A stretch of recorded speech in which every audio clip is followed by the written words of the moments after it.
So, we are going to start. My name is Alvaro Moya, and I want to start by saying thank you very much to the organization for having this space to talk about leadership. Thank you to everyone for being here, especially because the rest of the peers are doing an amazing job, and you chose to be here instead of in the rest of the room. So, thank you. Let's see if we can have a nice time. We can learn a bit. We can have some questions. And basically, we will talk about effective leadership. I will bring some key tips from my experience, what I think could be really useful for your professional career. And in order to bring some context, I will start by explaining a bit about my story. Okay? So, my name is Alvaro Moya. Everything is on that network. It's LinkedIn. You can find me. You can follow me. You can contact me. I will chat with you. And in the hashtag #TechSherpas, the name of the talk, you will understand why. But basically, and in a nutshell, I am a CTO and entrepreneur. I have been in that journey for almost 10 years. And I talk about that in a simplistic way. I call it, let me see if it's working. I call it from zero to unicorn. So I started as a co-founder, leading no one, and ending up in big distributed companies, riding the unicorn, literally, and even the decacorn at Revolut. So during that time, I have been doing other things. I have been co-founding, I have been investing.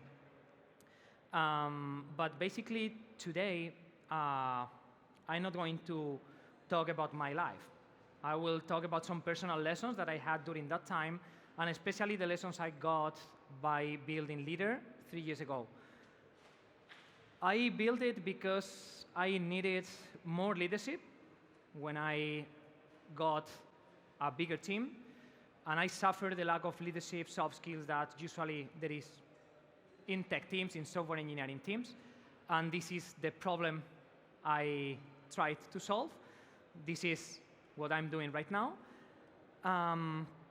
And basically, we ended up building a community, both in Spain and Latin America, connecting all the leaders in tech, something that was missing, and then around them, building these services, either for them, like training or coaching, but especially for companies, bringing this rare talent, which is a tech leader that is also good at soft skills, leadership, communication, and putting them in contact with the best companies out there.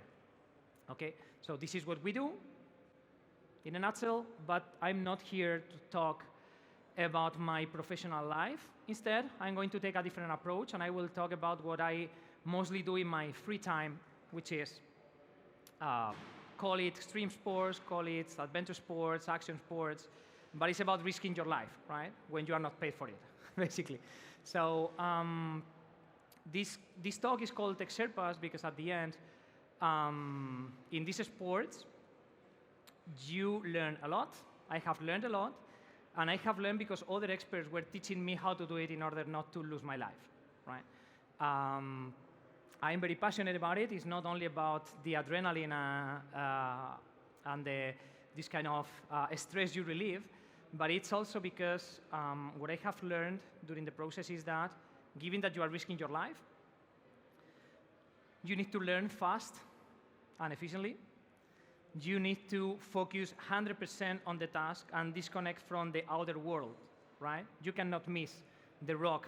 You cannot miss the last piece of the equipment, the strap, that is not well prepared, because otherwise you are risking your life. But above all, the most important thing for me doing these activities, and why I think every time I practice I feel better, it's because it prepares me for the real world.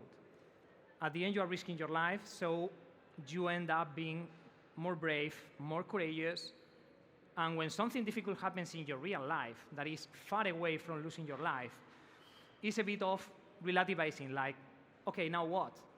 This unhappy employee is complaining. I need to have this kind of difficult conversation. Okay, I was risking my life yesterday jumping to the void from 50 meters, right? So it's just a conversation. I'm not going to die.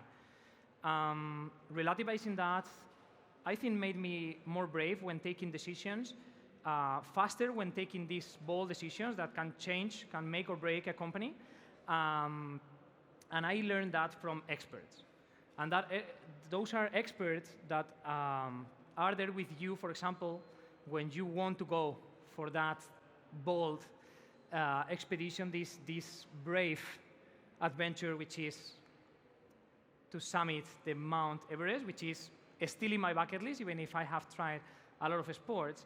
And for all of them, and especially for this journey, you need those experts. Let's see if it's working. Yeah. You need those experts that are teaching you how to do it, that are keeping you safe, that are telling you how to do the moves so you are not dying, you are mastering that new skill, that new ability, that sport. And kind of the best or biggest exponent is the Sherpas, just because it's not just about a 1 or 2 hours activity. It's about involving and investing 40 to 60 days in one of the most dangerous places in the world. And that Sherpa is going to guide you, it's going to teach you, is going to control your emotions when you are feeling low, is going to feed you, is going to carry your baggage, is going to sacrifice a lot of things so you can reach your goal. It's a lifetime goal. It's one of the boldest things you can aspire to do, and it's going to be there for you. And the good thing about that is that when you reach the top, it's not getting any merit. It's not looking for any merit. It's there just taking the picture for you so you can demonstrate to your friends and family that you arrived and you reached that milestone that you have been preparing for even years. So basically, we are going to use this analogy to teach how I have seen during my life as a leader some things that can relate to these kind of experts, these Sherpas, and how you can apply it to your life as a leader, as an aspiring leader, or even as an informal leader, just an employee, in order to inspire others, to help others succeed, to help others accomplish their goals, no matter how bold they are. So, let me see.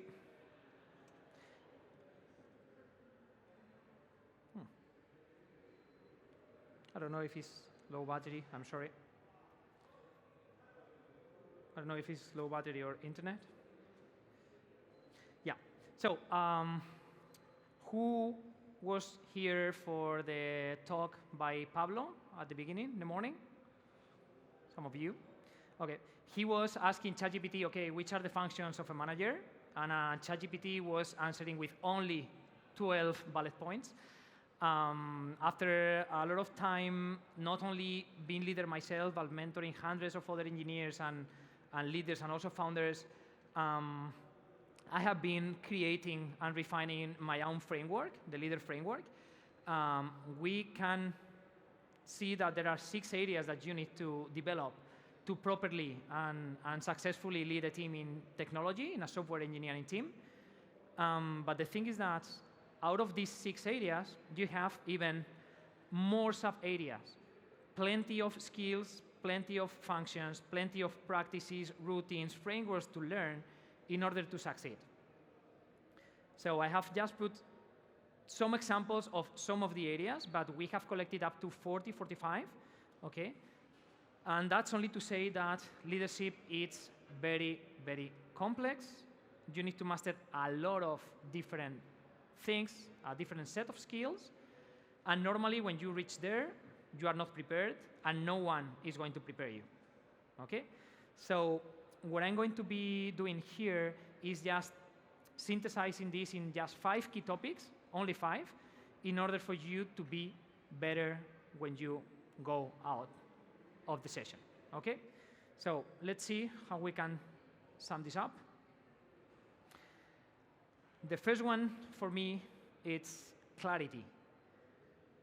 As the Sherpa needs to give you clarity about which is going to be the route, which is the training, the physical training you need to do before joining the expedition, which kind of material and equipment you need to bring, And it's also in contact with the base camp in case something unexpected happens, if they need to get more information from other expeditions, etc. This is really important for you to feel safe and to feel confident that you can achieve it, and that person, that Sherpa, is going to lead the expedition successfully. What I would say is that you also need, for this kind of expedition, you also need clarity of your purpose. You need to know why you are doing what you are doing, why you are risking your life. Is just a bet with a friend in a bar when you were drunk? Or it's something that you want to do because you owe it to your mom? Whatever it is, you need to know which is the purpose. And all these concepts applies as well to the professional world. So you as a leader needs to bring clarity to your teams, needs to bring clarity to yourself, and it's not only about your purpose, it's about the goal of the company, it's about the processes that are behind. So what I propose here is just 4 areas where clarity is key, so you can have this kind of framework in your mind, and you can understand or ask questions when something maybe is not clear or there is a bit of chaos, okay? So the first one is the purpose. Why everyone in your team, including yourself, is doing what they are doing. You need to know, but more important is that they need to know. Sometimes we are just in the tech world by inertia, jumping from one role to the other because they just pay more, without even asking ourselves why we are in this industry, why are just in this company and not in the competitor. So they need to have that purpose clear, why they are doing what they are doing, okay? It's also about the goal, not only their personal goals, but also the business goal.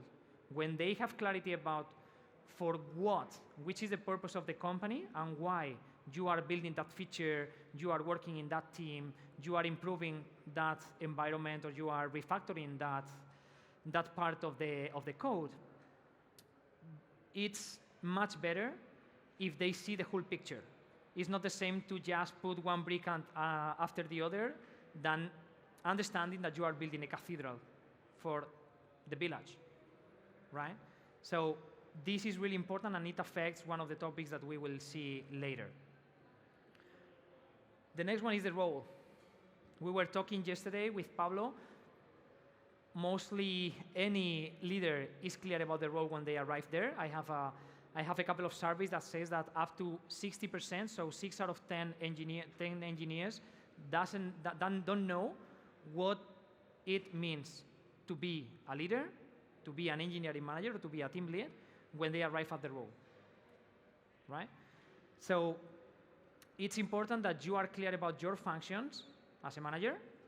It's clear that you understand which is the most important things that you need to do in order to achieve the highest impact. And it's important that your team has clarity as well about what is expected from them, from the role, where they should be spending their time investing the resources of the team, okay?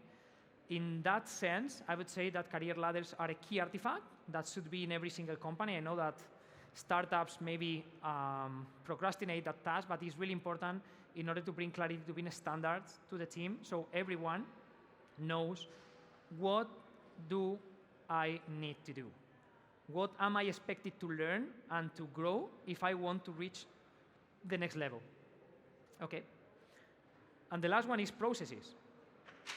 In order to remove the chaos, in order to bring some predictability to the team, you start establishing processes, this kind of bureaucracy.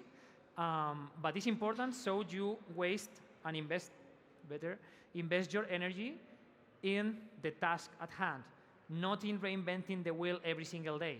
That's why ceremonies are important, routines and building habits are important in a team, and this allows you to be performing better and better over time.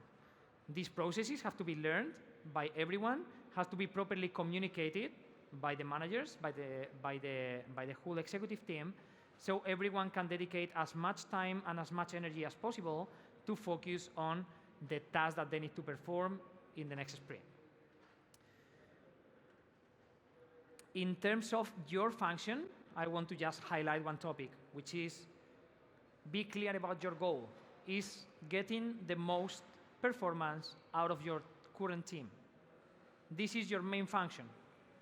The way you bring results to the company and the way you bring results to your manager is by multiplying the productivity and the effectiveness of each one and single member of your team. So that's your mission.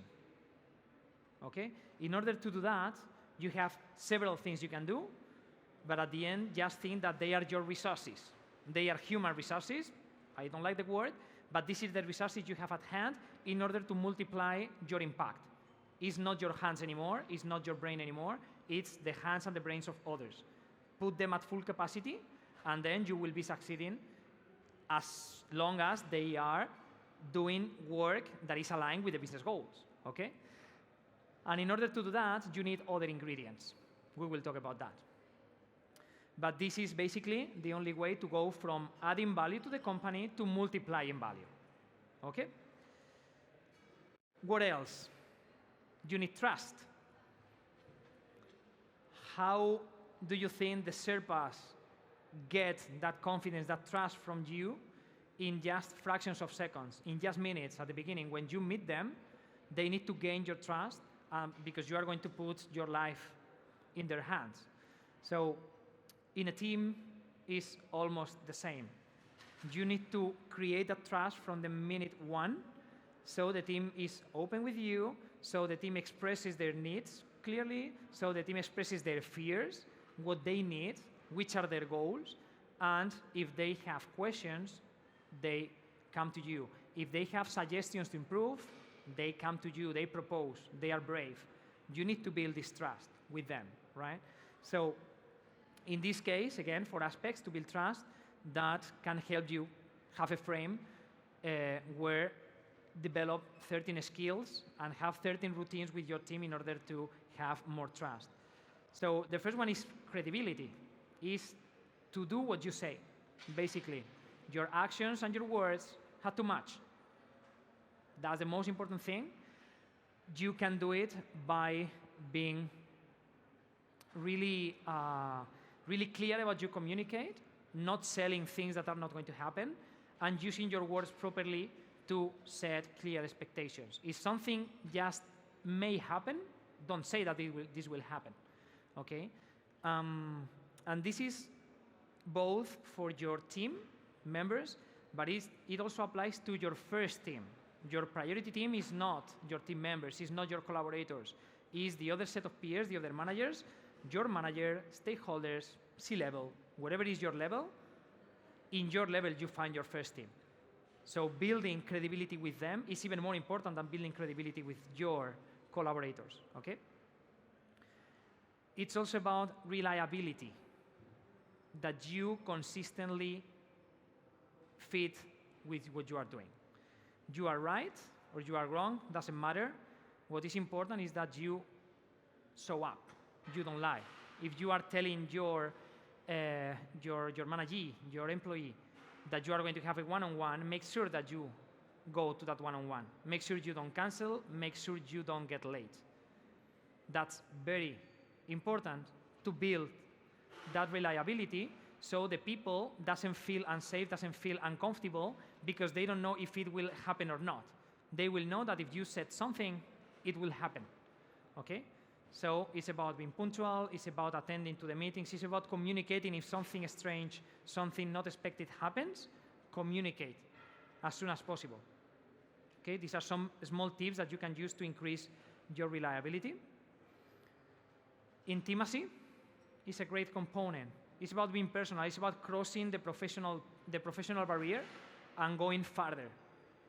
Building trust is about talking person to person, not manager to employee, not professional to professional. This is the only way for them to explore their fears, their concerns, and this is the way to do it. Here, what the tip I can give you is don't confuse being intimate with being friends, okay? You are not friends, you are colleagues, you are working in the same team, but you are not friends. So make sure that this distinction is clear, otherwise you will have problems later when you need to solve certain conflicts into the team and make clear where you are a professional and when you just change the hats you're wearing and you are now in the bar and you are just chilling, just talking about everything that is out of work. What can help as well with intimacy is make sure that the environment, when it's private, is confidential. They feel safe to express whatever, and they know that unless it's illegal, it will keep between you and them. That's also important. You can use that in the one-on-ones or in mentoring sessions, for example, to bring that clarity, to bring that safety that they are not going to be punished, they are not going to be fired because of what they are expressing in that intimate setting, okay? And finally, show your vulnerability. This makes a long way to build trust and to lead by example. If you are the first one that address your own mistakes and expose them publicly, it's going to be much more probable that they are doing the same later. This is a way to make them feel safe, to make them want to try because they understand that mistakes are not punished. Everyone can make a mistake. You are not a god. You have been failing a lot to reach that position of a leader or of an expert in your matter. And sometimes people doesn't understand that. They just see that you have succeeded, but they cannot see all the effort that it takes, all the suffering, all the things that you need to sacrifice to be what you are, to be where you are. So it's important sometimes to show up, to expose clearly when it happens, especially when it's not a comfortable experience, because they will be more open with you, they will be more open with the team, and this way you will bring more empathy in between. Number 3, motivation. They have the clarity, okay? They have the trust in you that you are going to protect them, you are going to be covering their expectations, you are going to be helping them achieve their goals, wherever they are in a personal level. And then they need to be motivated to do their best work. You cannot get the most out of your team if they are not motivated to do it. It's not about squeezing them. It's about making them motivated enough to bring their 100 or their 120%, okay? And in this case, when you come to the Sherpas example, I would say that, okay, they are clear about which is your goal, reach the top of the mountain. They know which is their function in that project. They know their function as mountaineers, but it's not the same to prepare an expedition for amateur climbers that for seasoned mountaineers, experts. Okay, they expect different things. They have different needs, from which is the equipment they will bring to which is the kind of conversation they want to have before going to sleep. They want to be surrounded by experts. They want to feel that they have their own tribe and no one is going to be risking that expedition, okay? So the same way, motivating teams is not about finding out ways to motivate them. Stop that. It's about understanding what already motivates them. So you need to bring that trust, you need to bring that personal conversation so you can cross the line and understand what they like to do, how they like to do it, which kind of goals they are pursuing when they are joining a company, right? And here, in order to summarize easily, I bring the RED framework.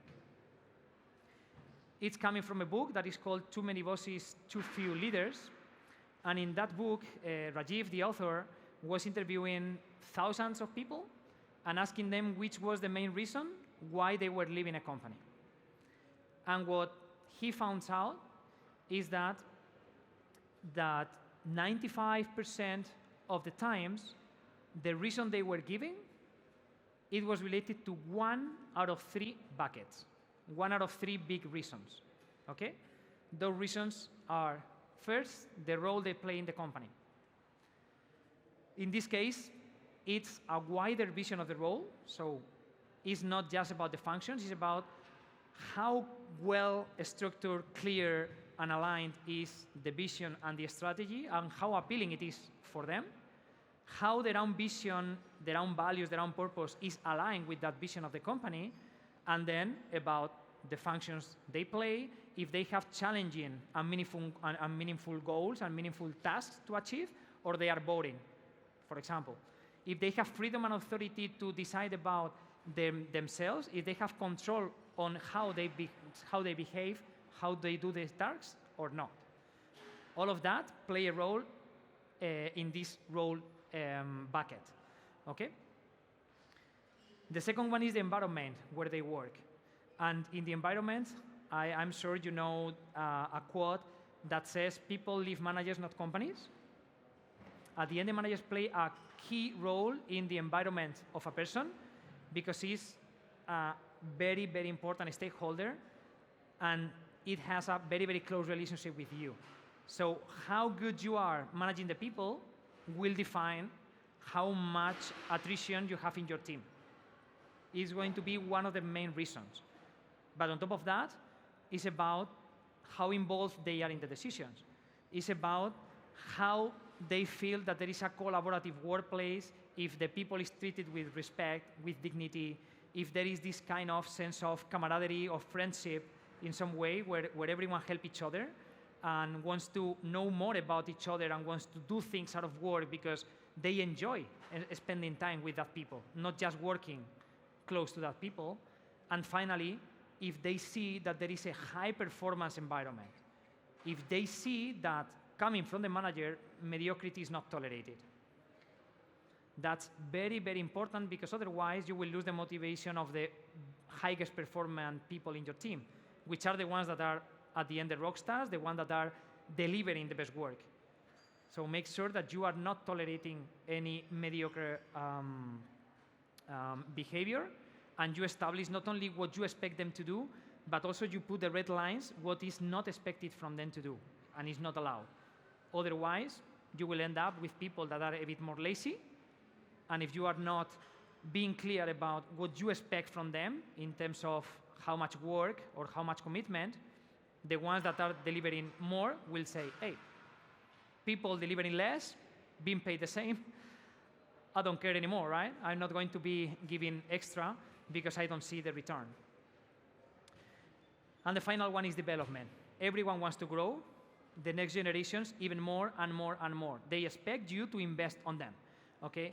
And in that case, it's not only about paying a training.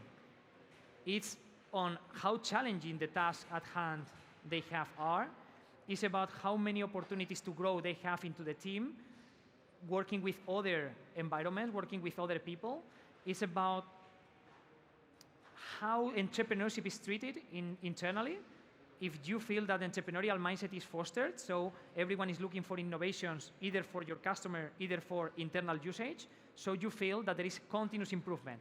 Every single day, every single sprint, people, it's better, the environment is better, you are refining processes, you are refactoring the code, you are increasing your skills and improving.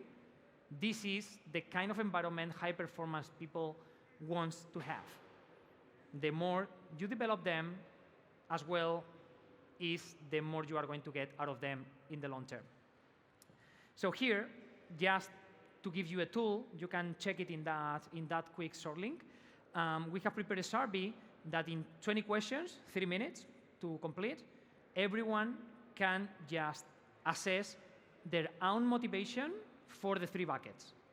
If you collect all that information, you are going to be redirected to an Excel file. You collect that information, you can get that information in an anonymous way to understand for your team which areas, which buckets are the most important to address now because they are falling behind, and from these buckets, which area of the bucket is the most important. It's about not having a compelling vision and having a lot of shifts in the boat, and the people understanding that they don't have a CEO with a clear vision that is going directly to a certain goal. Maybe it's about not having a competitive enough team. It's about not investing in development. Whatever it is, you will find the keys in order to improve. And in the template, you will find as well recommendations to improve every level, depending on the moment you are in the team. 4, we are ending, is learning. very related to the development. And yeah, in this case, what I want to start, it's, oh, maybe here, okay. Yeah, it's about explaining like 3 areas that can allow you to understand how effective learning happens. It's not only about courses, not only. You need to bring some theory, you need to bring some principles or frameworks in order to improve, but the other topics are even more important. The experience on the job, doing what you are learning is the most important thing, but it doesn't limit to the field of work. You can find another areas where you can work, you can develop those skills and are not happening in the job.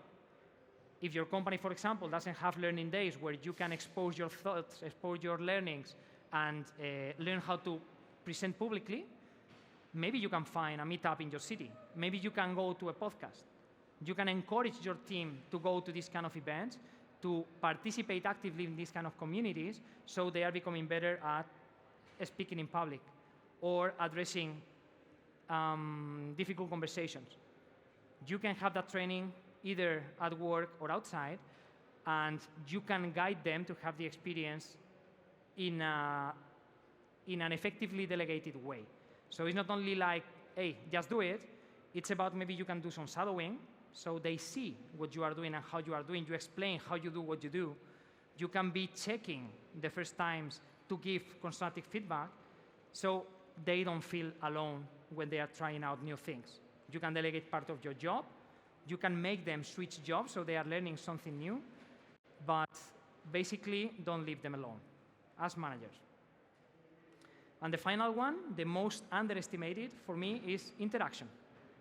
Interaction with other peers that has been there, that are now there, so you can exchange experiences, exchange fears, your own challenges.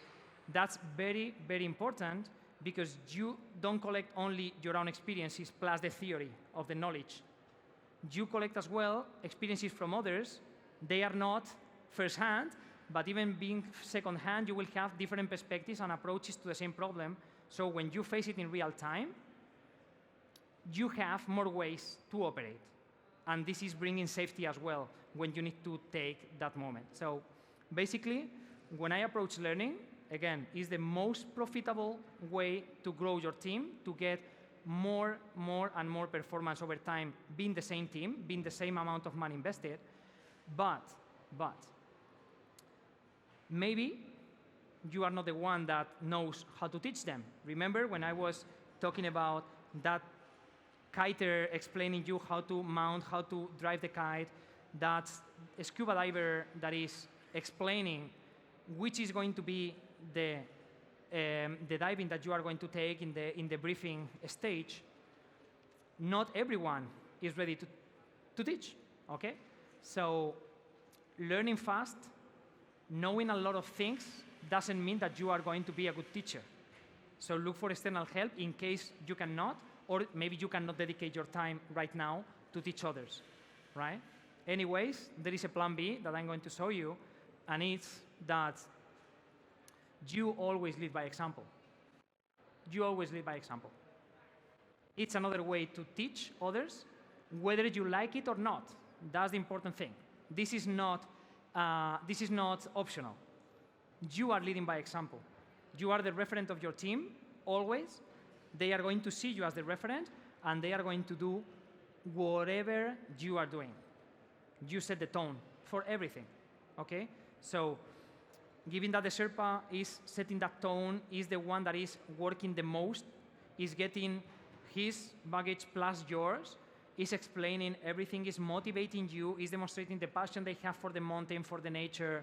It's their long time explaining things and calling the base camp, planning the route, and then explaining the route to you. They are the ones that are in the front when there is danger all the time, so you are not having any kind of danger. But at the end, as I explained before, you are taking all the credit. You succeeded for your goal. They are fighting hard so you can achieve your goal. And when you are there, they are taking the picture, right? So at the end, again, whether you intend it or not, you are leading by example. So for everything you want them to adopt, either it's a practice, it's a skill, it's a behavior, you need to go first. So you need to add to the set of 40 skills, 40 abilities that you need to develop as a manager, you need to add that every single behavior or skill you want to develop in them, you need to be there first, which makes it even more complicated and a more complex role to manage. Okay? So at the end, if you want them to be punctual, you need to be the first one in the meetings. If you want them to take the most out of the sessions, you need to prepare the meetings. You need to put the agenda. You need to name someone to take notes, or you need to be the first one taking notes so they understand the value of those notes. If you want that the one-on-one is a personal space, don't bring tasks or things like a status update. All of that is going to contribute to them to drive some behaviors, drive some changes, and at the end, you are going to be the reference, you are going to be the example to follow. So with all these 5 areas, I would say that simplistic, if you are inspiring others to become more, you are a good leader. You are going to get more and more out of them, and then you are going to be accomplishing the mission that the company is giving to you as a manager, which is getting the most out of every single member on your team. And finally, you know, Tech Sherpas is the name of the talk. Tech Sherpas is as well the name of our community here in Spain, also in Latin America. If you want to keep learning, we have plenty of free events here in Barcelona, in Madrid, and beyond, in order to keep growing for free. We have a newsletter where you can keep growing for free and keep learning this very, very difficult role that is leading teams in technology. Thank you very much. You can contact with me in those networks.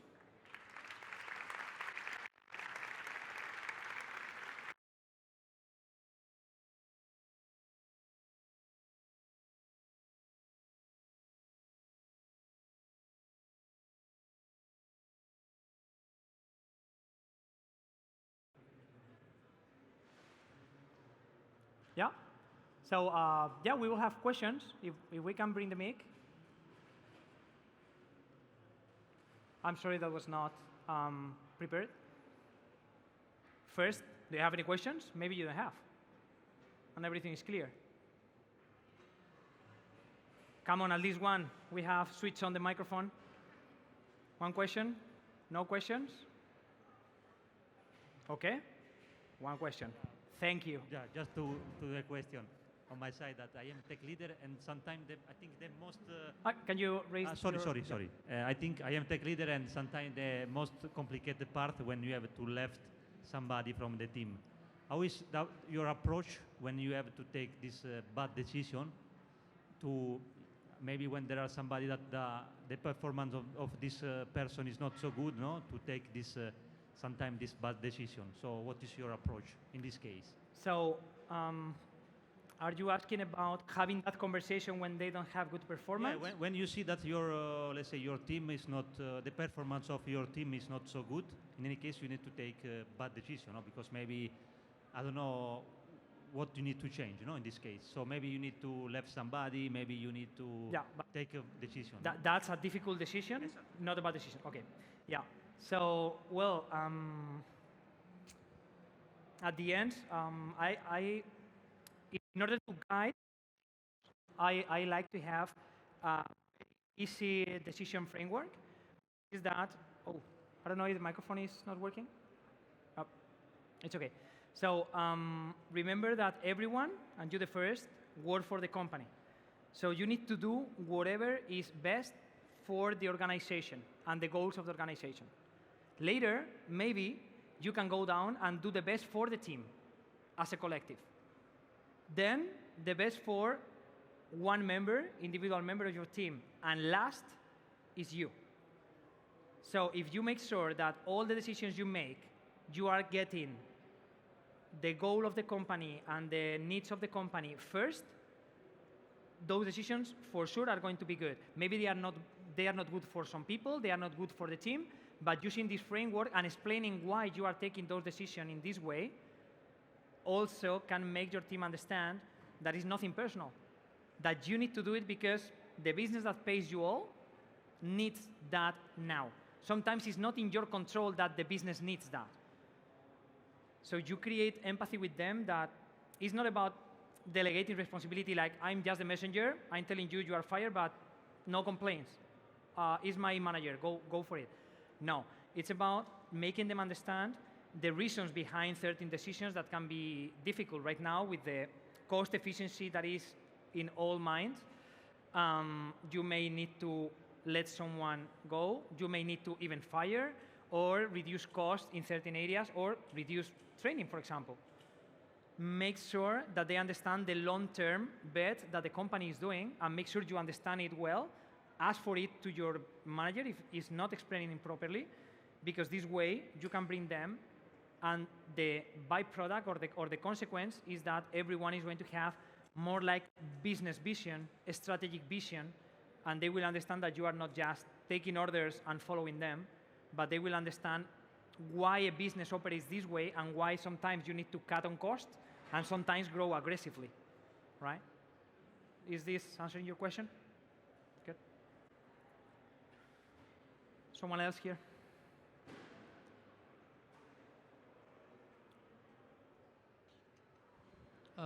Hello. So I have a question quite the opposite. So let's say we have our team member for which we see that he can reach to the next level. Good.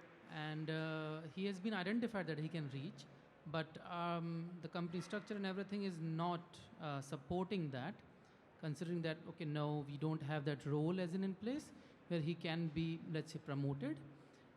So what do you think that what can be the right strategy at that point of time for that leader who is actually in charge of making sure that the person who is expected to get it is deserving now, but still the environment is not supporting. And the role is not there yet. Non-role is not there yet in the company, and there is no chance that we will have it for the next 6 months, let's say. Good. If you are a good leader, sometimes you need to let them go. That's the hard truth about it. If you are getting distrust from the person and you are betting on their goals, you need to take care of those goals effectively. And sometimes that means that you need to let them go. But remember that you are getting paid by the company. So your mission as well is to try to keep them engaged as much as possible up to your level. So it's a trade-off between what the company needs and what the person needs. In this case, if the company doesn't have a job for them, it's clear the moment you know that the jobs are closed for 6 months, you know that in a space of 6 months, you are not going to be able to accomplish that personal goal of the person. How do you set clear expectations so the person keep engaged for 6 months, keep working for the company, so you are accomplishing the mission of the company, which is retaining the talent, making them engaged? You can start delegating part of your role. You can start training them effectively, so as soon as the door is open, they can get the job. If the door is not open and they give you another 6 months of hiring freeze or job freeze, maybe at that point, you can tell them, they can choose, but maybe at that point, you can tell them, hey, look, this is not going to happen in the 6 months. I'm not going to tell you anymore how much time because I'm not clear. I see that this is this keeps increasing. So what I can do is to help you find this kind of role elsewhere, even if you have no experience in that or whatever, and then you involve personally in helping that person. You can have this trade-off, but it's clear that if the person is clear, I want to manage, and your company doesn't give you the clarity you need in order to take your decision related to the team, at some point, the person is going to be disengaged and he's going to quit or she's going to quit. Directly, without explanation and without preparation from your team to put another person in charge. So it's better that you build this relation, at least from my experience, it's better to build that relationship so in case finally they see that this is not the place anymore, it comes to you, explain openly, gives you the time to replace, because you have given first, right? So at the end, 2 paths, they can be joined, personal goals, company goals, but at some point you need to part ways. The more you keep them, you can keep them engaged for a bit more time to get a bit more out of them, but you cannot squeeze them. their personal goals are going to be first for them, and at some point they will look for the opportunity, and when it comes, they will leave, right? So that's the balance I try to follow. Is this answering your question? Yeah. Thanks. Good. Something else? We have 5 minutes more? Yeah, 5 minutes. You can ask me to do something if you want. I can dance, I can sing. As a leader, part of your job is to actually create more leaders, right? Yep. To train more leaders. But in our space, in the tech space, normally people, or it's usual that people want to follow the tech path and not the manager's path, right? Yep. Do you think is us selling bad the job?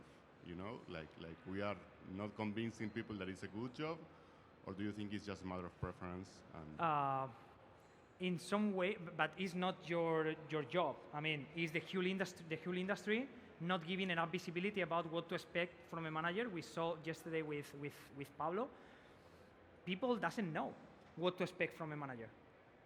Doesn't know what it takes, and they see that the person is always meeting with others, and is like, I want that role, or no, I don't want that role, but they don't know what is happening in that meetings, right?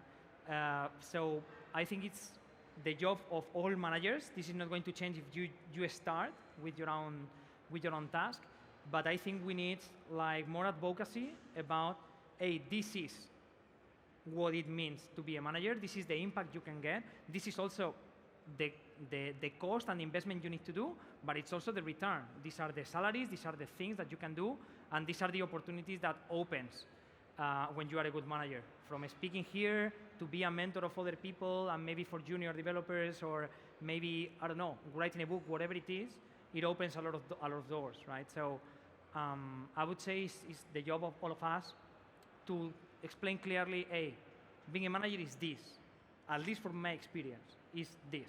And this is what we are actively trying to do with these tech Sherpas, like being clear, okay, this is what you can expect from the role, from the transition, from the very first 90 days, from the interview. Giving that clarity allows them to choose freely with autonomy, but understanding that management is not just the way to go if you want to progress and earn more. Now in more big companies, you have the 2 tracks and you can choose. But anyway, part of leadership for individual contributor roles is also about communicating effectively, it's about leadership, it's about soft skills, planning, and having more kind of a strategic vision. So at the end, though, no matter where you want to go in the ladder, you need it as well. We are close. Thank you very much for being here until the end. Thank you.